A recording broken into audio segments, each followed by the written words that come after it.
बिस्मिल्लाहिर्रहमानिर्रहीम, अस्सलाम वालेकुम। दोस्तों, आज की इस वीडियो में मैं आपको कनाडा के प्रोविंस यूकॉन के प्रोविंशियल नॉमिनी प्रोग्राम के बारे में बताऊंगा। यूकॉन का प्रोविंशियल नॉमिनी प्रोग्राम उन लोगों को एक बेहतरीन अपॉर्चुनिटी देता है कनाडा की पीआर कम से कम वक्त में, यानी अगर 3 माह में भी आप चाहें तो कनाडा की पीआर का प्रोसेस आप कंप्लीट कर सकते हैं। जो आईआरसीसी में टाइम लगता है वो इसके अलावा है। उसकी वजह यह है कि इसमें बहुत कम आपको कोई ख़ास इसमें पॉइंट्स नहीं चाहिए होते हैं, और जो आपका प्रोफाइल वगैरह है उसमें भी कोई बहुत ज़्यादा इसमें स्ट्रिक्ट रूल्स नहीं हैं। तो यूकॉन का प्रोविंशियल नॉमिनी प्रोग्राम उन लोगों के लिए जो कनाडा की इमिग्रेशन ख़ुद या फैमिली समेत करना चाहते हैं, उनके लिए एक आसान पाथवे है। साथ ही मैं आपको इसमें एक वो चीज़ बताऊंगा जो आप पहले नहीं जानते होंगे कि क्योंकि इसकी तमाम स्ट्रीम्स जो हैं उनमें जॉब ऑफ़र लाजमी है, लेकिन यूकॉन से जॉब ऑफ़र लेने के लिए आप इंटरनेशनल मोबिलिटी प्रोग्राम से भी फ़ायदा उठा सकते हैं अपने एम्प्लॉयर के थ्रू। वो कैसे होगा वो भी मैं आपको इस वीडियो में बताऊँगा। तो यूकॉन, अगर आप कनाडा की पीआर के लिए मिनिमम क्वालिफ़िकेशन रखते हैं, आपने तैयारी की भी है, लेकिन आपका नंबर नहीं आ रहा है या आपका सिलेक्शन जो दूसरी आपने प्रोग्राम्स हैं उसमें अप्लाई किया है, तो आप यूकॉन का प्रोविंशियल नॉमिनी प्रोग्राम या इसका नॉमिनी प्रोग्राम जिसे वाईएनपी भी कहते हैं, आप इसे ट्राई कर सकते हैं। दूसरी बात यह है कि इसमें आपका स्किल लेवल कोई भी है, 0 A B C D, इसकी कुछ स्ट्रीम्स ऐसी हैं जिनमें तमाम लोग अप्लाई कर सकते हैं। तो आइए मैं आपको यूकॉन के नॉमिनी प्रोग्राम, जिसे वाईएनपी भी कहा जाता है, कनाडा का एक रीजन है और ये कनाडा के नॉर्थ वेस्ट में है और यूएसए से यानी अमेरिका से इसका बॉर्डर लगता है। अलास्का जो स्टेट है, इसकी जो आबादी है वो तकरीबन 50,000 के लगभग है। तो ये जो रीजन है इसका वेदर काफ़ी ज़्यादा हार्श है। यही वजह है कि वहाँ जो जाने वाले इमिग्रेंट्स हैं उनकी तादाद काफ़ी कम है। तो अगर आपका किसी और प्रोग्राम में नहीं हो पा रहा है तो आप यूकॉन के नॉमिनी प्रोग्राम में एक दफ़ा इसकी इन्फॉर्मेशन कम से कम ले सकते हैं। उनमें कौन है? नंबर 1 पे है वाईएनपी स्किल्ड वर्कर प्रोग्राम। इसमें वो लोग जिनका एनओसी स्किल लेवल 0 A और B है, वो लोग इसमें पार्टिसिपेट कर सकते हैं। इसके अलावा एक और बात जो मैं आपको शुरू में बताना भूल गया कि इसमें आपको जिस तरह मुख्तलिफ पीएनपी में आप ड्रॉ का इंतज़ार करते हैं, पॉइंट्स का इंतज़ार करते हैं, इसमें ऐसा कोई चक्कर नहीं है। वो मैं आगे आपको इसका प्रोसेस बताऊंगा। दूसरी जो इसकी कैटेगरी है वो है यूकॉन कम्युनिटी पायलट प्रोग्राम। तीसरा है Yukon express entry. Express entry से भी ये लिंक है। इसी तरह Yukon critical impact worker stream, ये भी एक अच्छी स्ट्रीम है। इसमें एनओसी C और D के लोग अप्लाई कर सकते हैं। इसके अलावा यूकॉन बिजनेस स्ट्रीम है। तो इसकी जो 2 अहम कैटेगरी हैं वो है एक वाईएनपी स्किल्ड वर्कर और दूसरी क्रिटिकल इम्पैक्ट वर्कर। ये तमाम याद रखिए, इमिग्रेशन के प्रोग्राम्स जो होते हैं ये होते ही फॉरेन वर्कर्स के लिए हैं, वो लोग जो गैर मुकामी हैं। पहली तरजीह उन लोगों को दी जाती है जो कनाडा में मौजूद हैं, जिनका लेकिन उनका स्टेटस लीगल नहीं है, यानी वो पीआर होल्डर नहीं है, उनके पास कोई खाली वर्क परमिट है या वो स्टूडेंट वगैरह हैं। ये बात अपनी जगह हकीकत है, लेकिन इसका ये मतलब बिल्कुल नहीं है कि जो आउटसाइड कनाडा हैं वो लोग अप्लाई नहीं कर सकते। अब अप्लाई करने का तरीका क्या है ये जान लीजिए। बिल्कुल सिंपल तरीका है। इसके लिए आपकी पीआर की बेसिक एलिजिबिलिटी होनी चाहिए। वो क्या है कि कम से कम आपकी एजुकेशन 12 साल हो। एज की इसमें कोई लिमिट नहीं है। एजुकेशन 12 साल हो, आपने अपने क्रेडेंशियल का असेसमेंट कनाडा से कराया हुआ हो यानी ईसीए। इसके अलावा आइल्स में आपका स्कोर CLB 4 या आइल्स में मिनिमम 4 बैंड वो होना ज़रूरी है, जो कि पीआर की मिनिमम एलिजिबिलिटी होती है। अब जो इसमें मेन जो रिक्वायरमेंट है वो है जॉब ऑफ़र की। जॉब ऑफ़र होगी तब आप इसकी एप्लीकेशन डाल सकते हैं। उसका तरीका बिल्कुल सिंपल है। अगर आपको एम्प्लॉयर से जॉब मिलती है, आप जो यूकॉन इमिग्रेशन का ईमेल एड्रेस है उस पर आप उनसे रब्ता करें। उसके बाद वो आपको बताएंगे कि आप जो तमाम अपने डॉक्यूमेंट्स हैं वो भेजें। आप उनको वो भेजेंगे, उसके बाद वो आपको दोबारा रिप्लाई करेंगे, बताएंगे कि अब आप इनविटेशन टू अप्लाई ITA के लिए अप्लाई करें और तमाम जो आपके डॉक्यूमेंट्स हैं वो आप हमें ईमेल के ज़रिए भेजें। जब आप वो उनको भेज देंगे, ये सिर्फ 1 माह का प्रोसेस है। जब आप वो उनको भेज देंगे, अगर आपका IT अप्रूव हो जाता है और आपको वहाँ से नॉमिनेशन मिल जाती है, तो वो नॉमिनेशन लेके फिर आप IRCC में अप्लाई करेंगे। इसीलिए मैंने कहा है कि ये बहुत कम वक्त में मुमकिन है, लेकिन ज़ाहिर है ये तब मुमकिन है कि जब आप जॉब ऑफ़र ले सकें। तो आपको अब मैं जो जॉब ऑफ़र है यूकॉन से लेने या कनाडा के किसी भी रीजन से लेने का आपको सही तरीका बताता हूँ। उसके बाद आप क्या करेंगे ये भी मैं आपको आगे चल के बताऊँगा। ये कैनेडियन प्रोविंस यूकॉन की ऑफिशियल इमिग्रेशन की वेबसाइट है। इस पे डिटेल दी गई है कि आप जॉब यूकॉन में किस तरह तलाश कर सकते हैं। इस पेज पे आके आपको थोड़ा सा स्क्रॉल करके नीचे आना है। जब आप यहाँ देखेंगे, यहाँ वर्कर्स की एलिजिबिलिटी भी दी हुई है, वो भी आप देख सकते हैं। ठीक है, इसी तरह आपने किस तरह फाइंड एम्प्लॉयमेंट, ये लिखा हुआ है देखें, फाइंड एम्प्लॉयमेंट अपॉर्चुनिटीज़। ठीक है, आगे ये लिखा हुआ है कि foreign worker can use many job site to search for work in Yukon. ठीक है, अब ये इन्होंने यहाँ 3 साइडें दी हुई हैं। अब मैं सबसे पहले ये जो नीचे वाली साइड है यू विन, ये इसका ऑफिशियल पोर्टल है जॉब बोर्ड, ये वाला मैं इसको ओपन करता हूँ, साथ ही इन दोनों तीनों को भी ओपन करता हूँ। और आपको फ़ॉरेन में जॉब तलाश करने का सही तरीका वो मैं आपको बताता हूँ। सबसे पहले हम ये देखते हैं एम्प्लॉयमेंट सेंट्रल। ये एम्प्लॉयमेंट सेंट्रल है, ये देख लें करंट जॉब अपॉर्चुनिटीज़ आपके सामने हैं।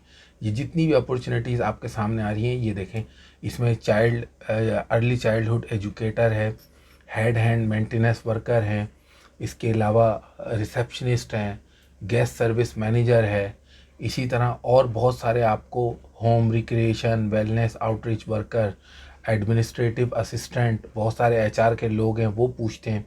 तो ये तमाम यहाँ दी हुई हैं। आप जिस जॉब पे भी क्लिक करेंगे उसकी डिटेल आपके सामने आ जाएगी। अब जहाँ आगे कंपनी का, ये देखें कंपनी का नाम दिया हुआ है आगे, ठीक है ना, जो कंपनी का नाम दिया हुआ है अगर यहाँ पे आप अप्लाई नहीं कर सकते तो आपने कंपनी की साइट पे करना है। इसी तरह ये जॉब बैंक कनाडा है, जॉब बैंक कनाडा पे आप जब यूकॉन लिख के, ये देखें मैंने यूकॉन लिख के सर्च किया है तो ये जितनी इसकी जॉब पोस्टिंग है ये सामने आ गई है। Construction equipment worker, heavy duty equipment operator, driller, helper, इसी तरह कंस्ट्रक्शन लेबरर एंड हेल्पर। अब अगर आपकी एक्सप्रेस एंट्री कनाडा में प्रोफाइल नहीं है तो आप यहाँ डायरेक्ट अप्लाई नहीं कर सकते। लेकिन आप देखें यहाँ पे, ये देखें Mindanao general contracting service limited, आप इस कंपनी का नाम यहाँ से कॉपी करें और इसको गूगल पे सर्च करें। इसी तरह ये जो मैंने आपको बताया ये यूकॉन का अपना जॉब पोर्टल है। ये साइट है, अगर ये पाकिस्तान या इंडिया से नहीं खुलती है तो फिर आपको तरीका देखना पड़ेगा कि ये कैसे खुल सकती है। Warehouse coordinator, general labour, legal assistant, full time part time employees, construction labour, carpenter, kitchen helper, baker, trainee. अब असल चीज़ ये है कि यहाँ पे आपने अप्लाई कैसे करना है। जैसे मैंने आपको बताया कि अगर आप यहाँ पे जब किसी भी पोस्ट पे आप क्लिक करेंगे, मिसाल के तौर पे जर्नल आप लेबर पे क्लिक करेंगे तो आप अगर वहाँ अप्लाई नहीं कर सकते, अगर वहाँ ईमेल एड्रेस नहीं दिया हुआ है तो आपने क्या करना है, आपने कंपनी का नाम कॉपी करके सर्च करना है।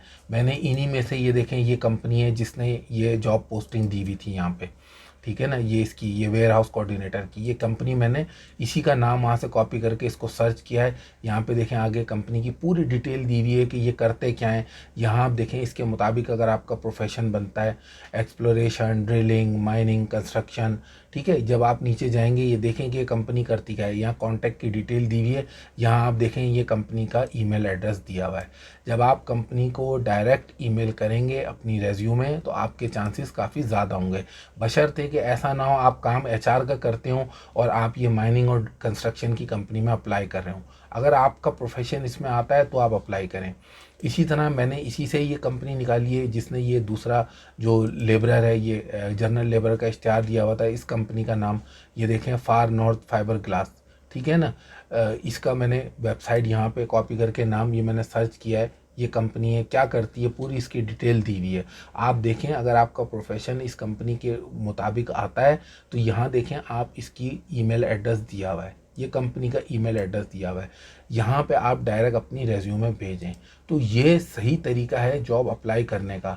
आप यहाँ पे मिसाल के तौर पे अगर आप यहाँ वेयर हाउस कोऑर्डिनेटर पे अप्लाई करते हैं और आपको लगता है कि आप यहाँ पे ये दिया हुआ इन्होंने अप्लाई हियर, यहाँ पे अप्लाई टू दिस जॉब, अगर आप नहीं कर पाते हैं तो ये देखें यहाँ इन्होंने ईमेल एड्रेस दिया हुआ है, एचआर का भी दिया हुआ है। अगर नहीं दिया हुआ, आप इस पर क्लिक करके नहीं अप्लाई कर पाते तो मैंने आपको बताया है कि तरीका क्या है कि आप ये देखें कंपनी का नाम दिया हुआ है, मैंने वही कंपनी सर्च करके आपको यहाँ पे दिखाई है। तो ये बड़ा संजीदगी का काम है और सही तरीके से चीज़ों को समझ के करने का काम है। अब एक चीज़ और आपने ध्यान रखनी है, आप चाहे जॉब बैंक कनाडा पे इस वाले पे अप्लाई करें या फिर यूकॉन का अपना जो जॉब बोर्ड है इस पर अप्लाई करें।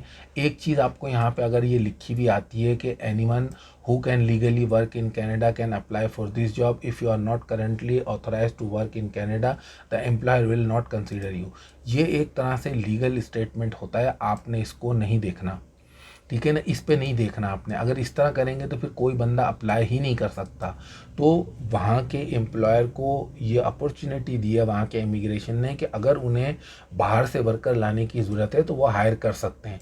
तो जब आप इस तरह कंपनीज़ को डायरेक्ट आप अप्लाई करेंगे अपने प्रोफेशन के मुताबिक, तो बहुत ज़्यादा चांस होगा कि आपको इंटरव्यू कॉल हो। तो इस तरह जैसे मैंने आपको बताया कि यूकॉन के जो इमिग्रेशन है इसने तमाम हिदायत दी हुई हैं। मैं कोई भी चीज़ आपको अपने पास से नहीं बता रहा हूँ। तो तमाम वर्कर्स की एलिजिबिलिटी क्या है, मिनिमम एलिजिबिलिटी क्या है, वो आपको यहाँ मिल जाएगी। कौन सी स्ट्रीम या कैटेगरी में आप अप्लाई करते हैं उसकी डिटेल क्या है वो मैं आपको इस वीडियो में बता चुका हूँ, मज़ीद भी बता रहा हूँ।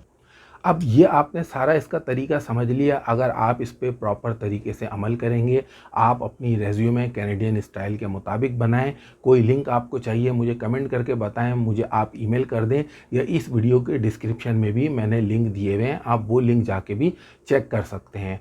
अब जो बात है कि जो ये चीज़ काम किस तरह करेगी, तो देखें अगर आपको एम्प्लॉयर मिलता है तो यूकॉन की इमिग्रेशन पे ये बात मौजूद है कि वहाँ का एम्प्लॉयर अगर चाहे तो वो इंटरनेशनल वर्कर को या फॉरेन वर्कर को इंटरनेशनल मोबिलिटी प्रोग्राम के थ्रू भी हायर कर सकता है। आप जानते हैं कि इंटरनेशनल मोबिलिटी प्रोग्राम के लिए एम्प्लॉयर्स का एक अलग से पोर्टल है।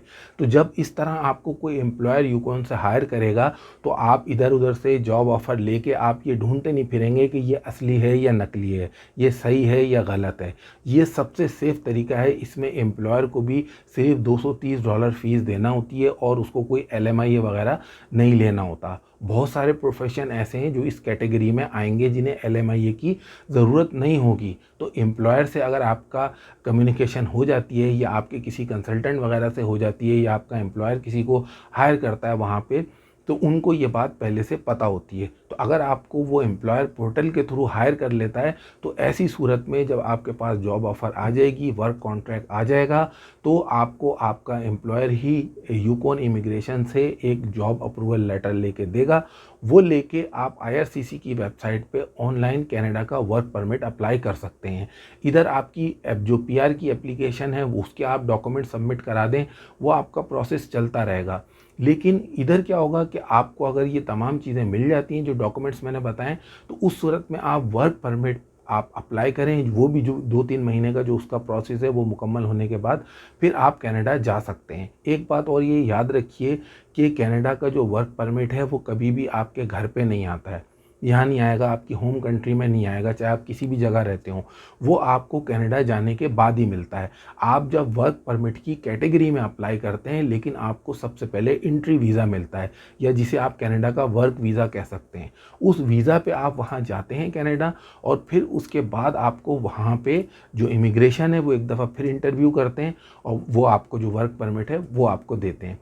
आप जब वहाँ जाके अपने एम्प्लॉयर को ज्वाइन कर सकते हैं और मीनवाइल आपका PR का प्रोसेस चल जाएगा। अब सारी जो इसमें असल बात है बताने वाली कि जो मैंने आपको जॉब ऑफ़र का तरीका बताया है, क्योंकि बहुत सारे लोग हैं जिनकी बेसिक क्वालिफ़िकेशन बनती है, लेकिन वो सिर्फ इस वजह से कि उनके पॉइंट्स पूरे नहीं हो पा रहे होते, उनके पास जॉब ऑफ़र नहीं होती, उनका केस स्टक होता है।